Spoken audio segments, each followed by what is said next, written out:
जय हिंद छोटे भैया एवं छोटी दीदी। आज जो है हम लोग संबरक नियम जानेंगे। संबरक नियम क्या होता है, ठीक है। तो संबरक नियम जो है हम लोग जानेंगे प्राकृत संख्या में। किसमें? प्राकृत संख्या में। प्राकृत संख्या क्या होता है हम लोग जानते हैं कि प्राकृत संख्या क्या होता है। प्राकृत संख्या जो होता है गिनती की संख्या को कहते हैं। 1 2 3 4 5 6 7 8 कहाँ तक? अनंत तक। और पूर्ण संख्या क्या होता है ये भी हम लोग जानते हैं। पूर्ण संख्या होता है 0 1 2 3 4 5 6 7 8 कहाँ तक? अनंत तक, ठीक है। हम जानेंगे प्राकृत संख्या में और पूर्ण संख्या में संबरक नियम। संबरक नियम यानी क्लोजर लॉ। क्या होता है क्लोजर लॉ? किसमें जानेंगे? सबसे पहले जानेंगे हम प्राकृत संख्या में। प्राकृत संख्या में। प्राकृत संख्या में जब हम दो प्राकृत संख्या को जोड़ेंगे तो हमेशा क्या आना चाहिए?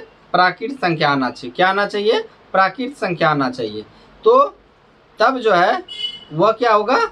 संबरक नियम कहलाएगा। जब दो प्राकृत संख्या को जब जोड़ के केस में देखते हैं, योग के केस में, जब दो प्राकृत संख्याओं को जोड़ने पर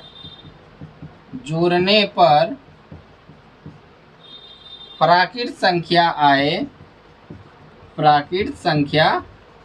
आए तो संबरक नियम होगा। क्या होगा?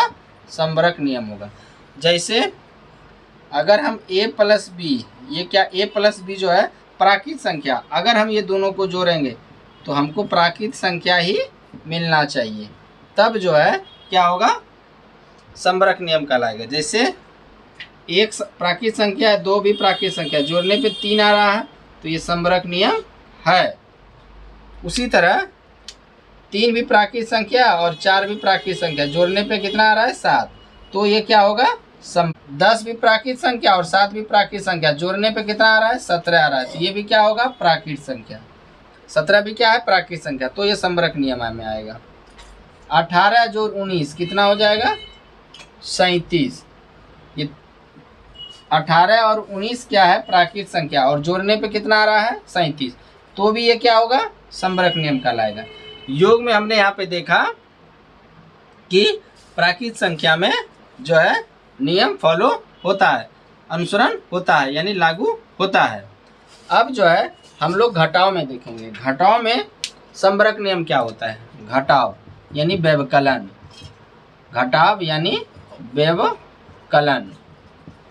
व्यवकलन में क्या होगा? जब दो प्राकृत संख्याओं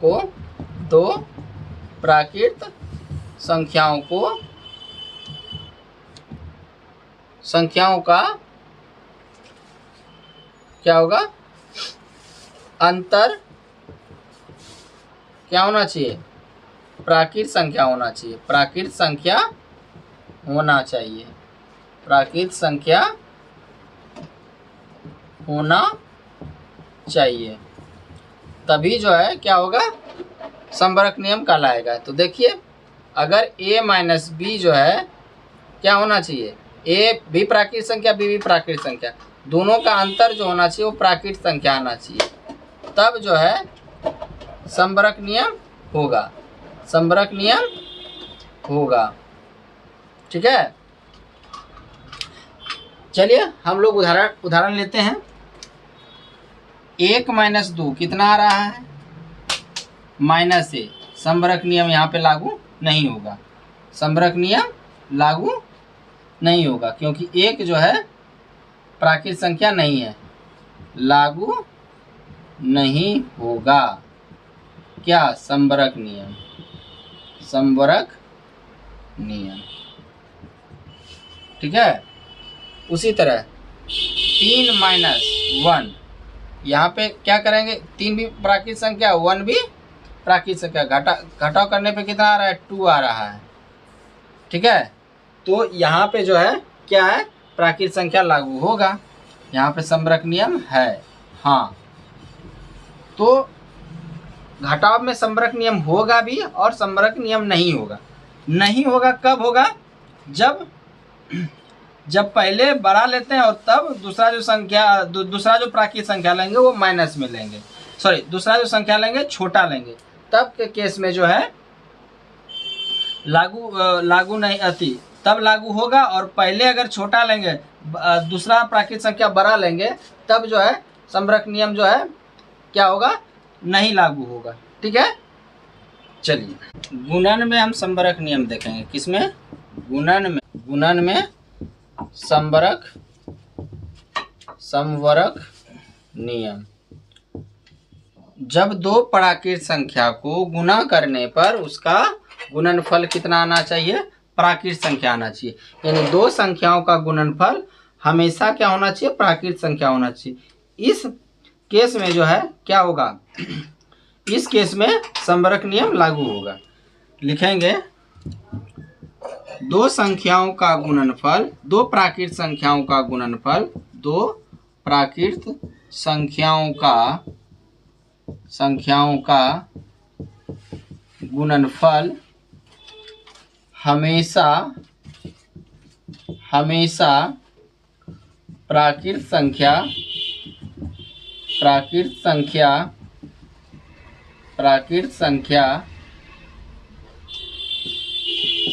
होना चाहिए, प्राकृत संख्या होना चाहिए। मीन्स यानी क्या होगा, a गुना b क्या होना चाहिए, प्राकृत संख्या होना चाहिए। क्या होना चाहिए, a गुना b प्राकृत संख्या होना चाहिए। अब देखिए, 2 भी प्राकृत संख्या, 3 भी प्राकृत संख्या, गुना करने पे 6 आ रहा है। क्या आ रहा है, 6 आ रहा है। तो 2 भी प्राकृत संख्या, 3 भी प्राकृत संख्या, गुना करने पे 6 आ रहा है, तो ये भी प्राकृत संख्या। 4 गुना 3 कितना, 12, 4 गुना 3 12, तो ये भी क्या हो जाएगा, प्राकृत संख्या होगा, अति ये भी समरक नियम लागू होगा।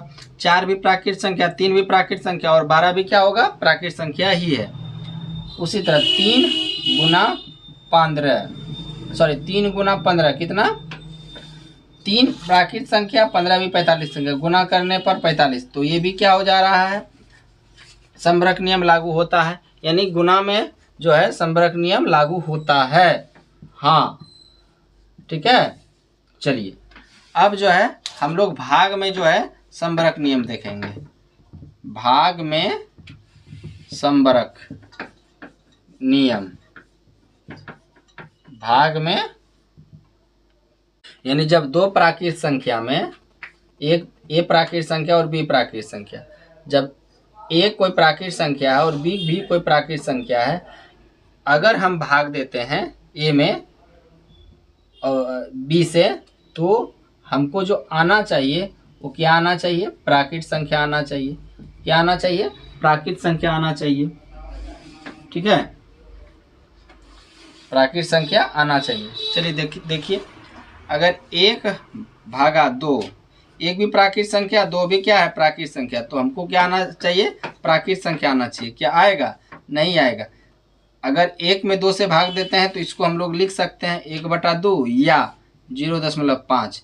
ये प्राकृत संख्या नहीं है, प्राकृत संख्या नहीं है, प्राकृत संख्या नहीं है।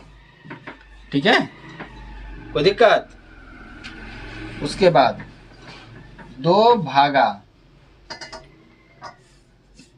4, 2 भी प्राकृत संख्या, 4 भी प्राकृत संख्या, भाग देते हैं तो कितना आता है, 1/2 नहीं या 0.5, तो भी प्राकृत संख्या नहीं है, प्राकृत संख्या नहीं है।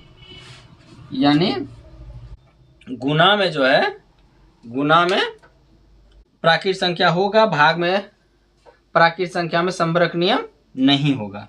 ठीक है, यानी यहाँ पे आप शॉर्ट फॉर्म में संक्षिप्त रूप में देख सकते हैं कि जोड़ में समरक नियम होगा, घटाव में समरक नियम नहीं होगा, गुणा में समरक नियम होगा, इसमें हाँ, इसमें नहीं, इसमें हाँ और भाग में नहीं। समरक नियम नहीं होगा प्राकृत संख्या में। ठीक है, चलिए।